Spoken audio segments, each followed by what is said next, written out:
Samedi 15 mai 2021, bonjour à tous, il est 6h30 et vous regardez RTI 1. Après un bref séjour en France pour un contrôle médical, le Premier ministre ivoirien Patrick Kachi a regagné Abidjan dans la soirée de vendredi. À son arrivée, le chef du gouvernement a exprimé sa reconnaissance au président de la République, Alassane Ouattara, pour avoir mis à sa disposition les moyens nécessaires pour sa prise en charge médicale.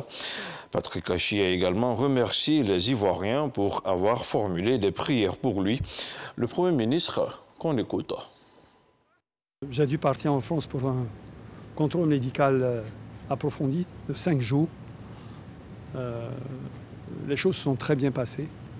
Je voudrais d'ailleurs à l'occasion remercier les médecins ivoiriens et français qui ont été à mes côtés. Mes premières pensées iront bien sûr pour son Excellence, Monsieur le Président de la République, qui a mis à ma disposition tous les moyens techniques et humains pour me permettre d'accomplir ces contrôles dans les meilleures conditions. Je reviens donc en pleine santé pour reprendre le travail. Je voudrais également saisir l'occasion pour remercier son épouse qui, à Paris, a été en permanence à mes côtés. Mes pensées iront également à la population ivoirienne et à tous les amis en Côte d'Ivoire comme à l'étranger qui ont eu pour moi des mots d'attention, pour certains des prières. Je n'ai pas de mots suffisamment forts pour les remercier. Je suis revenu naturellement pour reprendre donc mon travail avec les membres du gouvernement. Nous avons, comme vous le savez, beaucoup de choses à faire dans le programme de son Excellence, Monsieur le Président de la République. Il y a des sujets de l'heure comme l'eau, l'électricité, bien d'autres sujets socio-économiques sur lesquels nous allons nous pencher dans les prochains jours. Pour ma part, il fait toujours bon de revenir au pays. Je sais que beaucoup de choses ont été dites, mais les réseaux sociaux sont devenus ce qu'ils sont, on n'y peut rien, on fait avec. Mais pour moi, je me sens très bien. Autre chose à présent, le ministre de l'Hydraulique était dans la commune d'Anyama. Une visite de terrain au cours de laquelle Laurent Tchagba a rencontré les populations des quartiers Belleville et du Plateau. Des populations confrontées à un manque d'eau depuis plusieurs mois maintenant. Le ministre de l'Hydraulique a promis de l'eau aux populations et les travaux de raccordement vont durer un mois. Le point de sa visite de terrain avec Patricia Omoetia.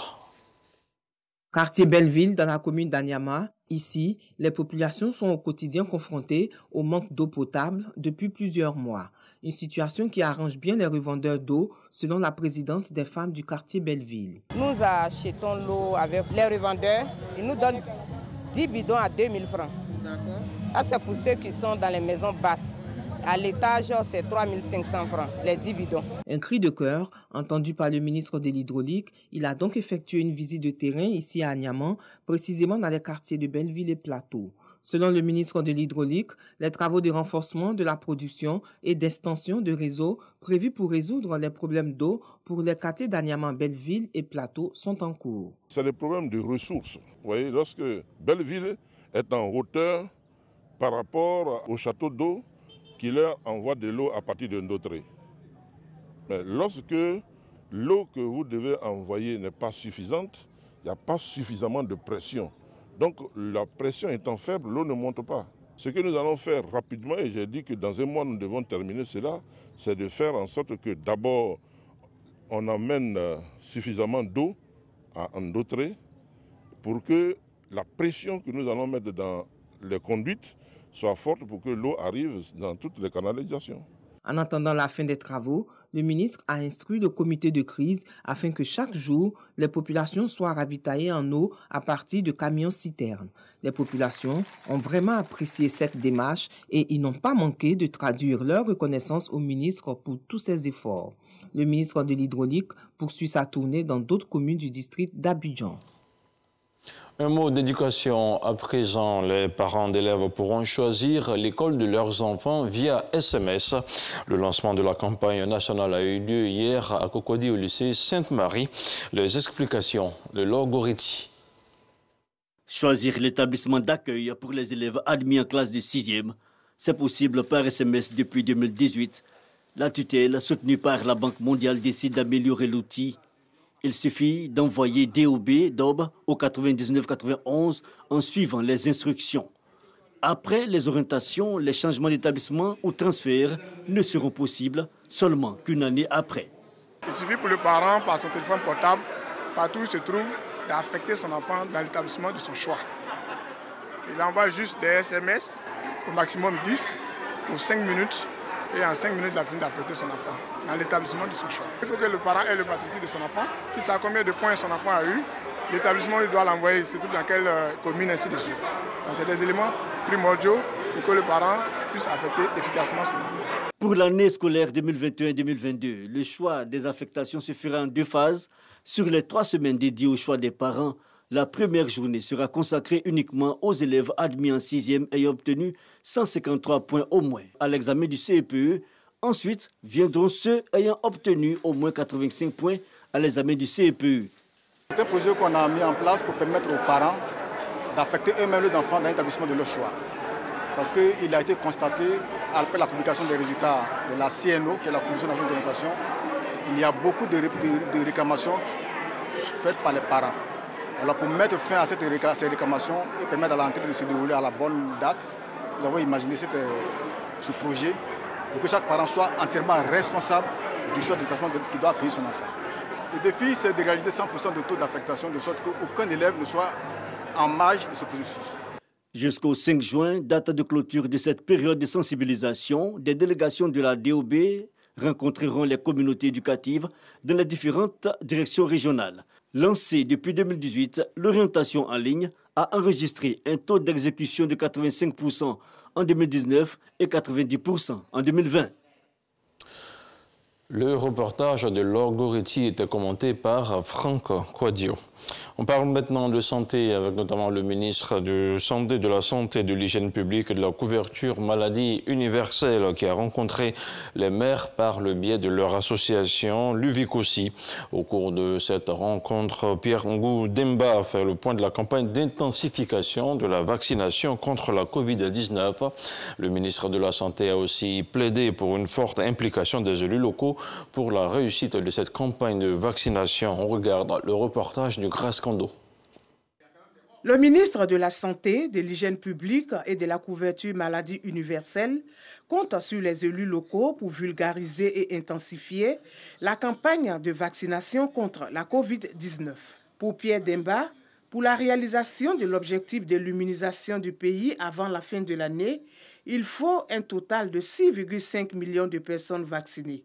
Pour l'heure, moins de 300 000 personnes ont reçu leur dose vaccinale à la date du 13 mai. En intensifiant la campagne de sensibilisation pour amener nos populations à aller vers les centres de vaccination, en organisant au mieux dans la proximité les campagnes de vaccination, en mettant à disposition auprès des zones donc, de rassemblement des populations comme les marchés, dans les lieux religieux, dans les centres sportifs, les centres de vaccination, nous voulons toucher le plus grand nombre.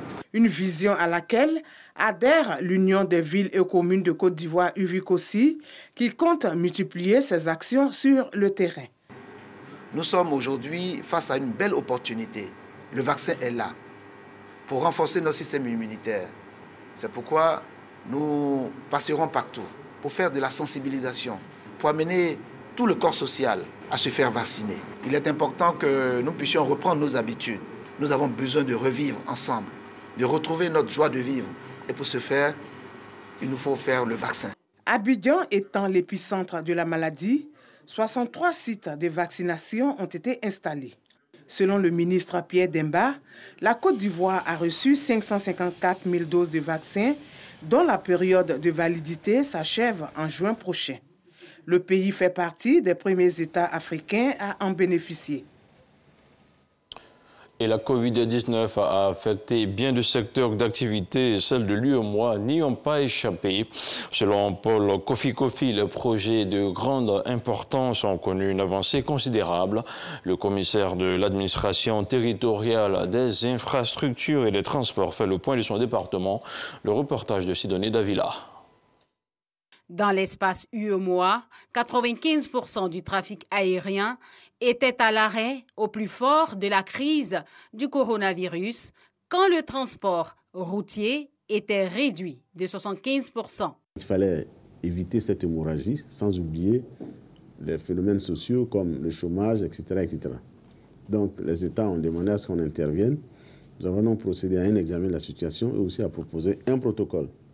C'est ce que les pays aujourd'hui appliquent.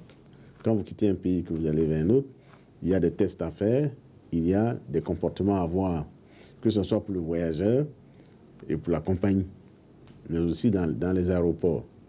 Et donc nous avons harmonisé cela et ça a permis la réouverture des frontières. Si la crise sanitaire qui perdure a réussi à freiner le transport et même ralentir les activités de l'organisation dans leur ensemble, elle ne stoppe pas pour autant les projets d'envergure. En termes d'aménagement du territoire, au cours du mois de septembre, le schéma de développement régional, qui est un schéma d'aménagement du territoire, ce qu'on appelle le SDER, a été donc validé, adopté par le Conseil des ministres. Et puis nous avons aujourd'hui des instruments qui ont été élaborés. Nous avons un atlas régional qui est mis à disposition des États. Cet atlas est prêt, il est renouvelé tous les 2 ans. Et nous avons un projet d'importance sur le logement abordable. C'est-à-dire, ce qu'on appelle logement abordable, c'est le logement pour des personnes à revenus modestes, où on a un logement moyen qui est entre 7 et 15 millions. Du côté du trafic de la voie ferrée et de l'autoroute Abidjan-Ouaga, les choses sont au ralenti. L'autoroute Abidjan-Ouaga est aujourd'hui arrivée à Bouaké. Et il reste 2 choses.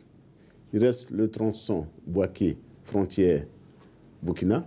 Et puis nous avons, du côté donc, du Burkina, du Ouaga, à la frontière Côte d'Ivoire. Face aux menaces sécuritaires liées aux crimes transfrontaliers, aux attaques terroristes, au trafic illicite de migrants, l'UEMOA mène des actions concertées avec d'autres organisations de la sous-région. La Côte d'Ivoire étant la locomotive de la zone UEMOA, Paul Kofi Kofi invite les opérateurs économiques ivoiriens à ne pas s'enfermer dans leur tour d'ivoire, mais à penser investissement. Malgré les effets néfastes de la crise à coronavirus sur les activités de l'UEMOA, les économies des États membres sont restées résilientes dans l'exécution des projets. La commission de l'administration territoriale, des infrastructures et des transports, dont Paul Kofi Kofi a la charge, elle maintient le cap. Retour à Abidjan avec la ministre de la Solidarité et de la lutte contre la pauvreté qui s'est rendue à Yopougon, plus précisément au quartier Sikoji Saint-André. Miss Belmondo Dogo est allée faire le constat des dégâts sur le lieu de l'incendie. Elle était également porteuse d'un message du gouvernement, un message de compassion aux familles des victimes du sinistre. On regarde le compte-rendu de Jean-Marc Hadjadji. Yopougon Sikoji Saint-André.